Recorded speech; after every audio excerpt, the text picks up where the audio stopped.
there's such a bold vision for Atlanta Habitat for Humanity. In Atlanta, where all people have access to quality, affordable housing in safe, vibrant neighborhoods with opportunities to thrive. And, last year, as I was, preparing for this conversation, I couldn't help but notice that the Federal Reserve Bank in Atlanta published this report, which was no shocker, I'm sure, to someone like you, saying, hey, the metro Atlanta housing market is unaffordable, and not just slightly unaffordable, totally unaffordable.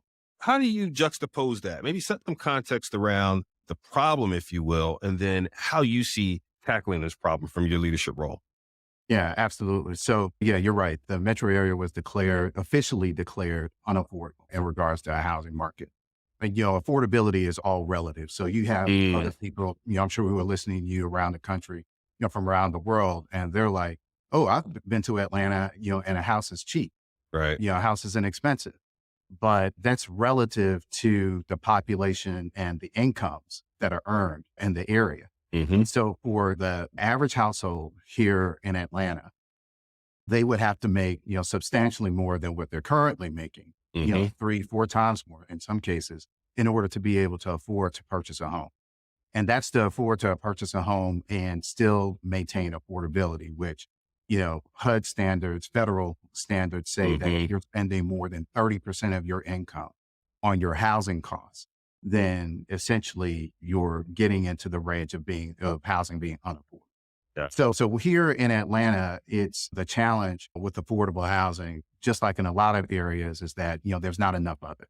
So you need to create supply in order to meet demand. And quite frankly, we just haven't been able to build enough fast enough to meet the demand for affordable housing. Yeah. But then the other part of the equation, which I think is the larger, much more complex side of the equation, is how do we create opportunities for people, individuals, families to increase their incomes and increase their economic viability so that we can create opportunities for their economic mobility, here in the city. And so that's, part of the larger piece where it's not just the housing developers, that can help contribute to solving that issue, but it's really all different facets of what you consider a growing and thriving community, coming together to provide those solutions. So education, healthcare, access to employment, skill development, workforce development, all those different things coming together, transit,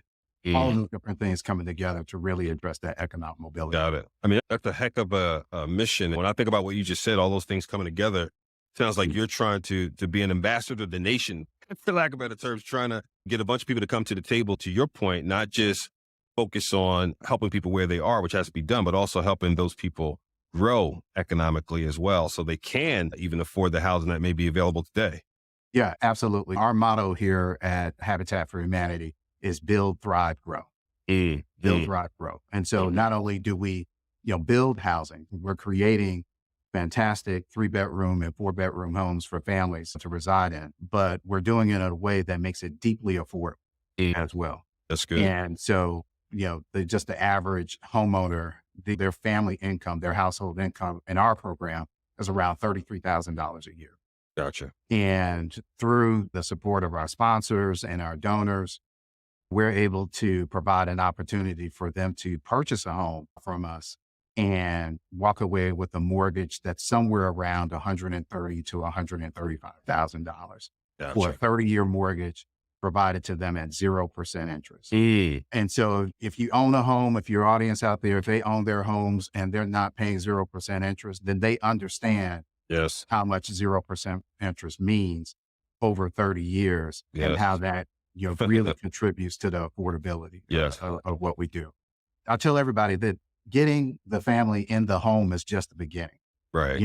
We understand we're going to have a 30-year relationship with them. And that's where the thrive and the grow parts come in. So, providing them the support they need in regards to financial literacy, homeownership, education, how to take care of their homes, getting them introduced to a variety of different programs and services offered by partners that can help support the family and allow them to continue that trajectory of being in a safe, quality home provides to grow and really transform their lives and transform the lives of their children and their children's children.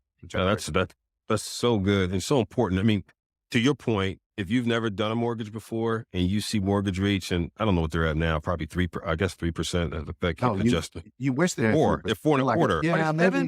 maybe. No, well, they were 7 recently. I think they might have come down to Mm, around 5 or so. You're right. mm. Uh, Wow. yeah. But even that, Yeah. 5, 4, it sounds like it's not that bad until you actually see the numbers and watch, look at the numbers and see every month when you're making a mortgage payment, how much is truly going to the principal and truly going to the interest.